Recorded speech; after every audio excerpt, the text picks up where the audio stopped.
മനുഷ്യൻ ഒരു കുലദൈവമാണ്. എല്ലാവരും ഒന്നാണ്. അമ്മേ,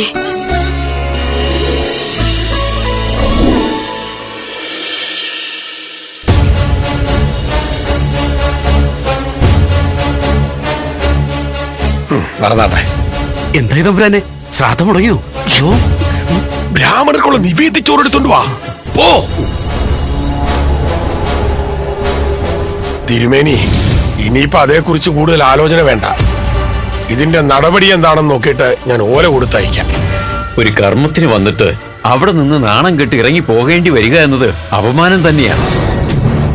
പക്ഷെ ആ അപമാനത്തിനിടയിലും എന്തോ ഒന്നുള്ളതുപോലെ. ദേവിയുടെ പ്രസാദം കൊണ്ടുവരും, അതാദ്യം കഴിക്കൂ. എന്നിട്ട് നമുക്ക് കൊട്ടാരത്തിലേക്ക് പോകാം. കൊട്ടാരത്തിൽ എല്ലാ വിഭവങ്ങളും തയ്യാറായിരിക്കുക. അത് കഴിഞ്ഞിട്ടാവാം യാത്ര. അല്ല, അത്ര വൈകാനാവില്ല. ദേശമംഗലം കൊട്ടാരത്തിന്റെ ആതിഥ്യം സ്വീകരിക്കാതെ നിങ്ങളെ പോലുള്ള ആൾക്കാർ മടങ്ങിയാവും. ഒട്ടും ചിന്തിക്കാനേ ആവുന്നില്ല. കൊടുത്താലും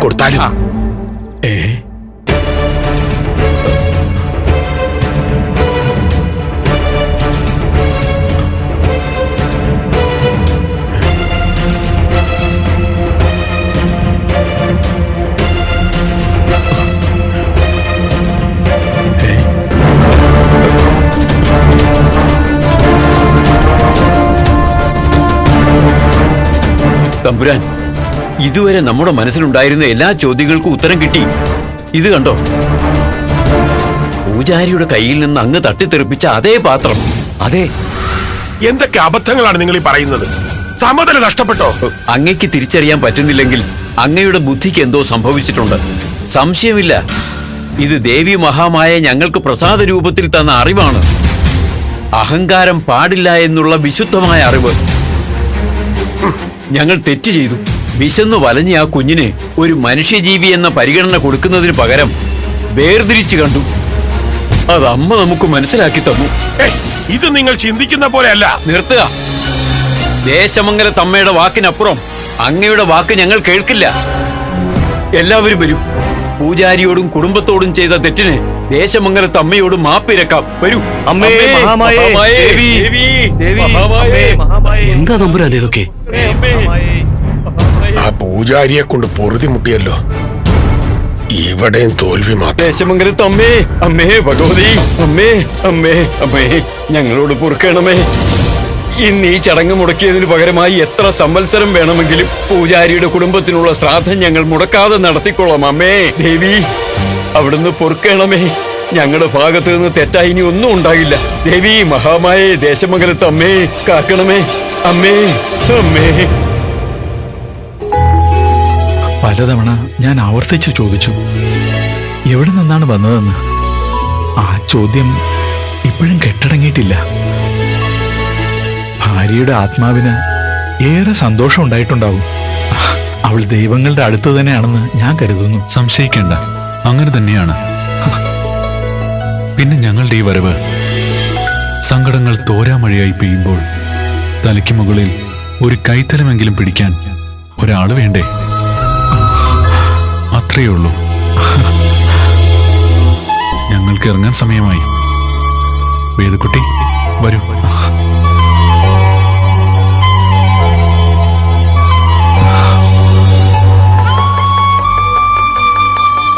എല്ലാ നന്മയും ഉണ്ടാവും. തെളിച്ചമുള്ളൊരു മനസ്സുണ്ട്, അത് കെട്ടുപോകാതെ സൂക്ഷിക്കുക. ഭക്ഷണം വിളമ്പിത്തന്ന ആൾക്കും ഇങ്ങോട്ട് വരുന്നതിൽ വിരോധമില്ല.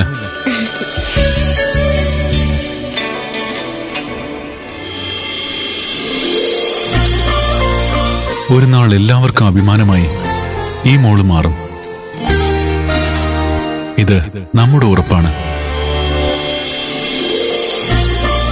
നന്മ ഭവിക്കട്ടെ.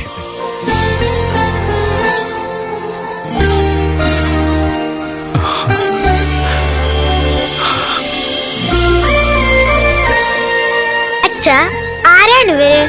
കഥകളിലൊക്കെ പ്രത്യക്ഷപ്പെടുന്നത് പോലെ.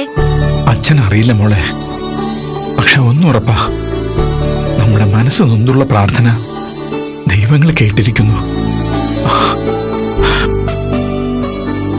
തിരുമേനി, എനിക്കിപ്പോ ഇവിടെ പിടഞ്ഞു വീണ് മരിച്ചാലും കുഴപ്പമില്ല. ഞങ്ങൾ കാരണം മുടങ്ങിപ്പോയെന്ന് കരുതിയ ചടങ്ങ് എത്ര ഭംഗിയായിട്ട് കഴിഞ്ഞു. എന്റെ കുഞ്ഞ്, എല്ലാരും ആട്ടി അകറ്റുന്ന എന്റെ കുഞ്ഞ്, അത്രയും വലിയ ആളുകൾക്ക് ഭക്ഷണം വിളമ്പി കൊടുത്തില്ലേ? അദ്ദേഹം അനുഗ്രഹിച്ചില്ലേ? ഇതിൽ കൂടുതൽ ഒരു അമ്മയ്ക്ക് എന്താ വേണ്ടത്? ഇതൊരു വലിയ നിമിത്തമാണ്. അദ്ദേഹം പറഞ്ഞത് നീ ഓർമ്മയിൽ വെക്കണം. കുഞ്ഞിപ്പെണ്ണ് ഒരിക്കൽ എല്ലാവർക്കും വേണ്ടപ്പെട്ടവളായി മാറും. കുഞ്ഞിപ്പെണ്ണെ, നിനക്ക് സന്തോഷമായോ? എനിക്ക് എന്തോരം സന്തോഷമായിരുന്നോ! ഒരുപാട് ഒരുപാട് സന്തോഷമായി.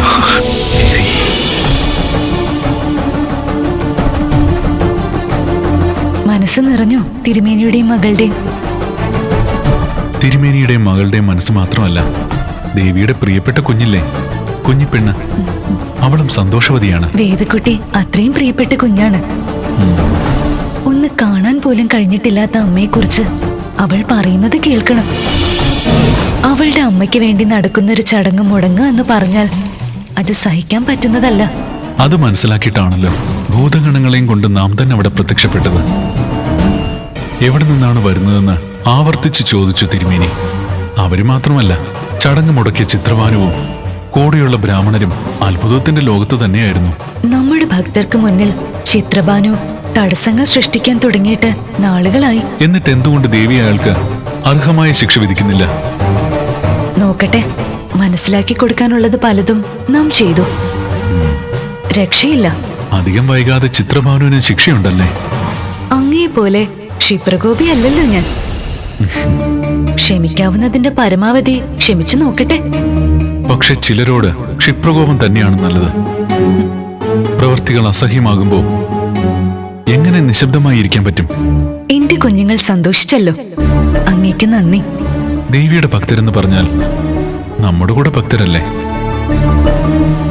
അവരുടെ ഐശ്വര്യത്തിന് വേണ്ടതൊക്കെ നമ്മൾ ദാനം ചെയ്യും.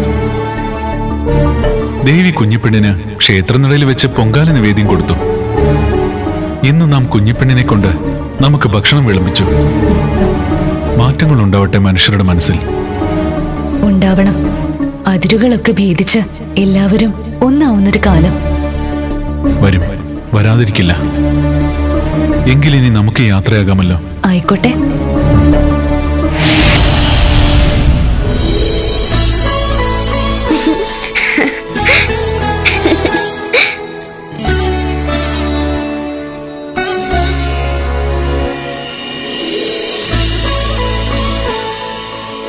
ഇതെന്താ പെണ്ണെ നീ ഒറ്റയ്ക്കിരുന്ന് ചിരിക്കുന്നത്?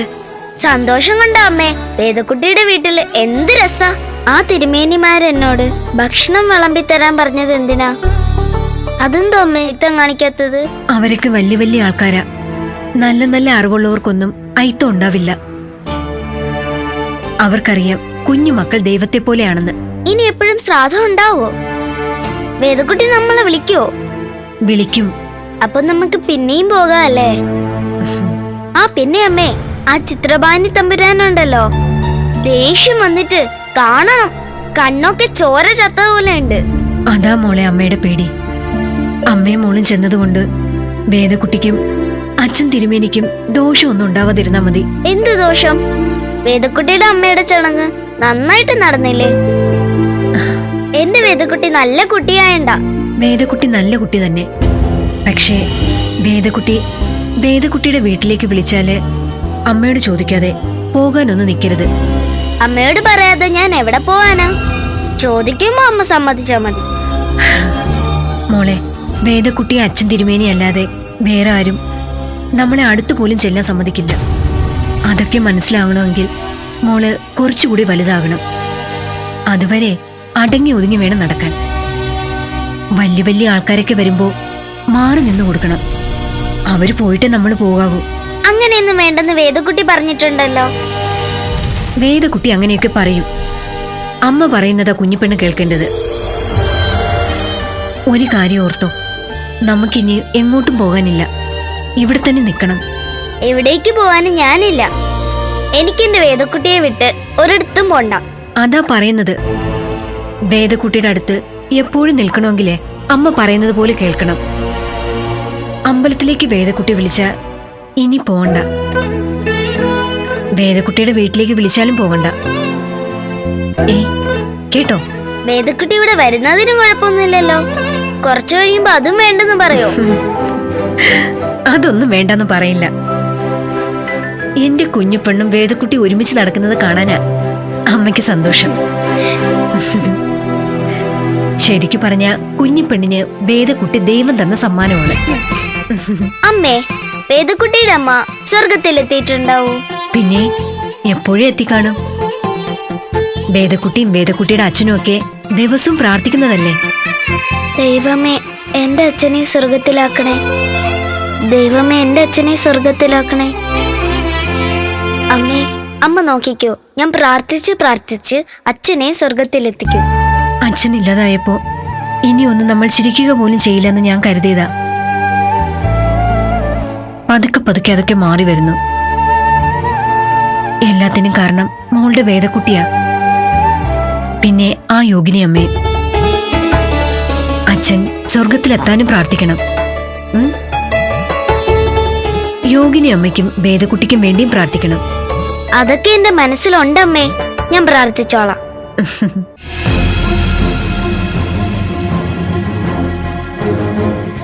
അനുജൻ തമ്പുരാൻ തിരിച്ചെത്തുമ്പോൾ ഏട്ടൻ തമ്പുരാനെ ഒരുപാട് പ്രശംസിക്കുമായിരിക്കും. തിരുമേനിയുടെ വീട്ടിലെ ചടങ്ങ് അത്രയും ഭംഗിയായി നടത്തിക്കൊടുത്തില്ലേ?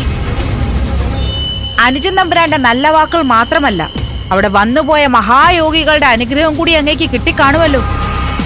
ആ മഹായോഗികൾ എവിടെ നിന്ന് വന്നു എന്ന് പോലും എത്ര ആലോചിച്ചിട്ടും പിടികിട്ടുന്നില്ല. ഒരുപക്ഷെ ഇങ്ങനെ എന്തെങ്കിലും സംഭവിക്കുമെന്ന് പൂജാരി മുൻകൂട്ടി കണ്ടിരുന്നോ? അങ്ങേക്കൊരു കുഴപ്പമുണ്ട്. അങ്ങാണ് ഈ ലോകത്തിലെ ഏറ്റവും വലിയ ബുദ്ധിമാൻ. അങ്ങയോടൊപ്പം ചിന്തിച്ചെത്താൻ ആർക്ക് സാധിക്കില്ലെന്ന് കരുതുന്നു. പക്ഷെ സത്യം അതല്ല. കൊട്ടാരത്തിലെ തോഴിമാർ പോലും അങ്ങേക്കാൾ ചിന്തിക്കാൻ തുടങ്ങിയിരിക്കുന്നു. സുകന്യേ, വിഷമം തോന്നിയിട്ട് ഒരു കാര്യവുമില്ല. ഇവിടെയും ജയിച്ചത് ആ പൂജാരി മകളുമല്ല, ആ കുഞ്ഞിപ്പെണ്ണും അവളുടെ അമ്മയുമാണ്. അവരാ ചടങ്ങിൽ പങ്കെടുത്തു എന്ന് മാത്രമല്ല, വന്ന മഹായോഗികൾക്ക് ഭക്ഷണം വിളമ്പുക കൂടി ചെയ്തു. അധികം വൈകാതെ നോക്കിക്കോളൂ, അവർക്ക് ക്ഷേത്രപ്രവേശനം ഒരുക്കി കൊടുക്കും അനിയൻ തമ്പുരാൻ. അത് കഴിഞ്ഞ് കൊട്ടാരക്കെട്ടിലും അവറ്റോളെ കണ്ടു എന്ന് വരാം. ഒന്ന് നിർത്തുന്നുണ്ടോ? നമ്മുടെ തോൽവികളിൽ നമ്മെ പരിഹസിക്കുന്നത് സുകന്യ ഒരു ശീലമാക്കിയിരിക്കുന്നു. അങ്ങനെയാണെങ്കിൽ തോൽക്കുന്നത് എന്തിന്? ഞാൻ പ്രതീക്ഷിച്ചതിനേക്കാൾ കൂടുതൽ വർണ്ണമോള് പ്രതീക്ഷിച്ചിരുന്നു. സംഭവിച്ചത് അവളുടെ തോൽവി കൂടിയാണ്. വർണ്ണമോളോട് നാം സംസാരിച്ചോളാം. മനസ്സ് ശാന്തമാക്കിക്കൊള്ളൂ. പുതുതായി എന്തെങ്കിലും കാര്യങ്ങൾ പറയാനുണ്ടാവും. അതാണല്ലോ ശീലം. ഇനി ഒരിക്കലൊരു തീരുമാനമെടുത്താൽ അത് അവസാനത്തതായിരിക്കും. അത് തന്നെയാണ് എനിക്ക് പറയാനുള്ളത്. ഒന്നുകിൽ ആ കാട്ടുവാസി പെണ്ണിന്റെ മുമ്പിൽ അടിയറവ് സമർപ്പിച്ച് ഇതിൽ നിന്നൊക്കെ പിന്മാറി നടക്കുക, അല്ലെങ്കിൽ അവരെ പൂർണ്ണമായും ഇല്ലാതാക്കുക. പറ്റുമോ അങ്ങേ കൊണ്ട്? വർണ്ണമോളെ, മോക്ക് വല്യച്ഛന്റെ കഴിവുകളിൽ വിശ്വാസം നഷ്ടപ്പെട്ടു.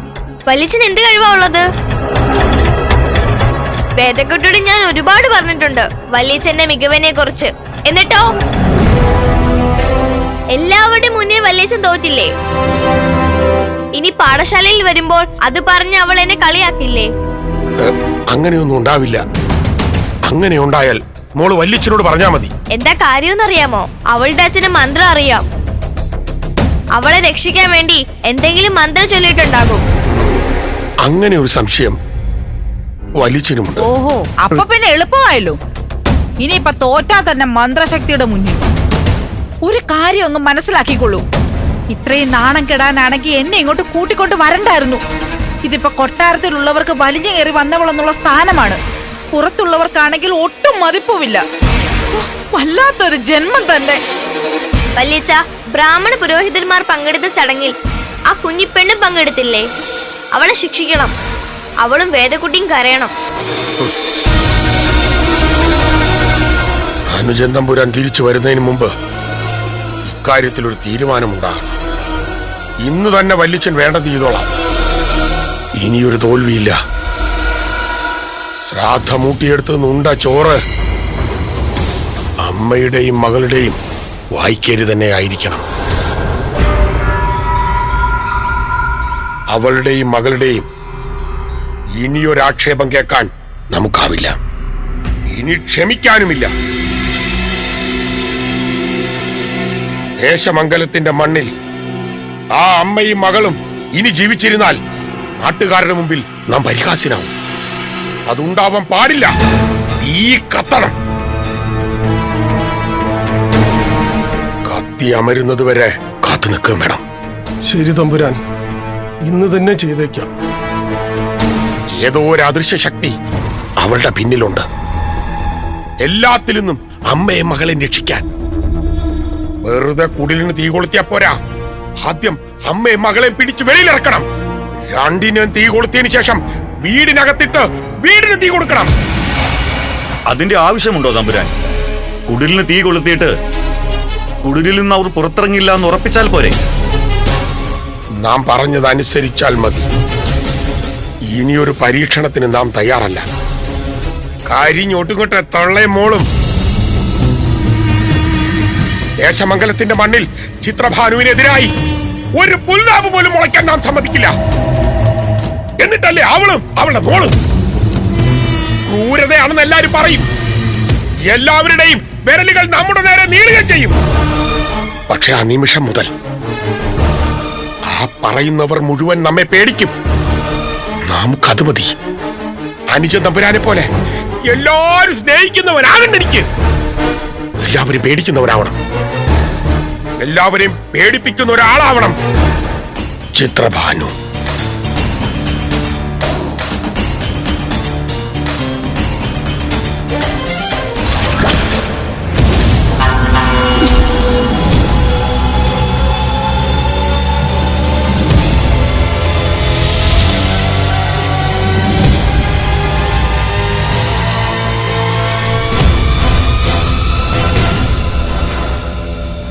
തമ്പുരാൻ പറഞ്ഞത് ഓർമ്മയുണ്ടല്ലോ, കുടിലിരിച്ചാൽ മാത്രം പോരാ, അമ്മയും കുഞ്ഞിനെയും വലിച്ചിറക്കി തീ കത്തിക്കണം.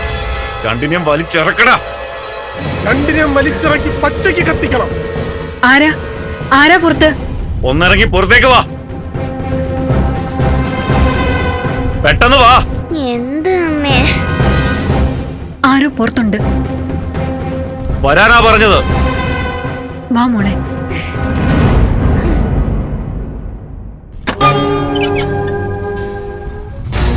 ഇറങ്ങി വാടിയുടെ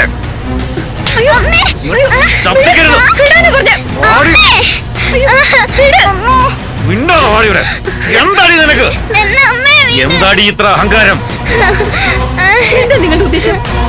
എന്തിനാ ഞങ്ങളോട് ഇങ്ങനെ ചെയ്യുന്നത്? നീ നിന്റെ മകളെയും ഞങ്ങൾ പറഞ്ഞയക്കാൻ പോകുക. ഇല്ല, ആര് പറഞ്ഞാലും ഞങ്ങൾ ഈ നാട്ടിൽ നിന്ന് പോവില്ല. അമ്മേ, നമ്മളിവിടെ നിന്ന് പോവില്ലെന്ന് പറയമ്മേ. വേദക്കുട്ടി അടുത്തുനിന്ന് പോവില്ലെന്ന് പറ. നോക്കൂ, ഞങ്ങൾക്ക് പോകാൻ വേറെ ഇടമൊന്നുമില്ല. ആര് പറഞ്ഞു?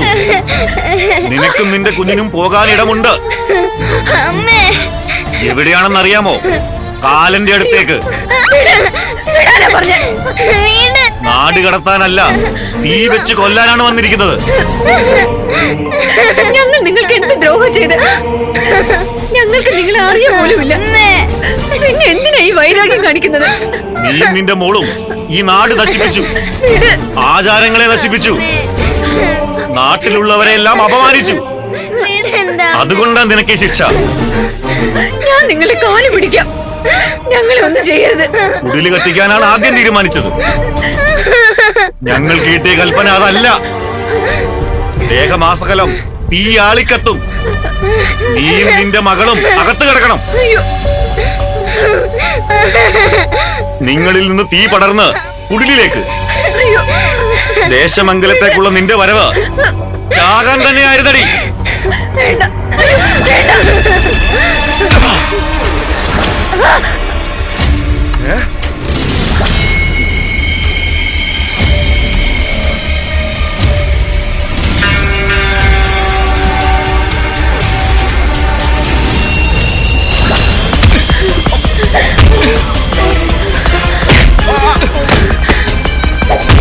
ദൈവമേ,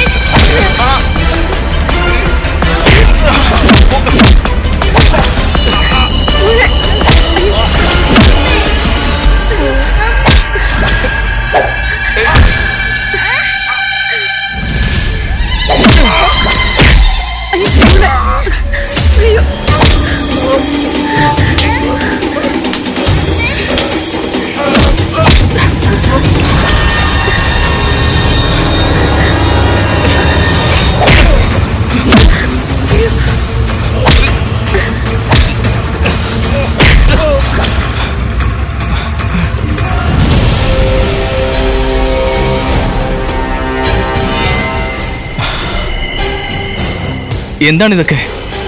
തീവട്ടം കണ്ടാണ് ഞാൻ ഇങ്ങോട്ട് വന്നത്. ഞങ്ങളെ കൊല്ലാൻ നോക്കിയായിരുന്നു.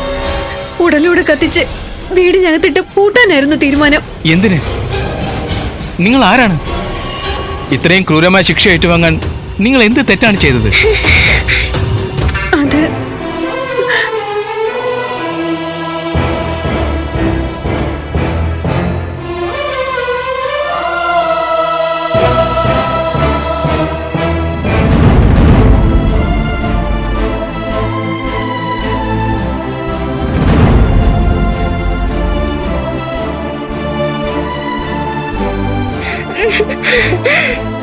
ഓ, അപ്പോ ആചാര ലംഘനമാണ് പ്രശ്നം.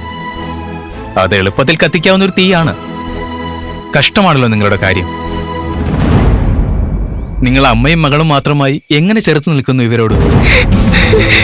ഭഗവതി തുണയുണ്ടല്ലോ, ആ വിശ്വാസത്തില ഞങ്ങൾ ജീവിക്കുന്നത്. അവിടുന്ന് ആരാണ്? എന്റെ പേര് ഗംഗാദത്തൻ. ഞാനിവിടെ അടുത്തൊരു ഗുരുകുലത്തിലേക്ക് വന്നതാ.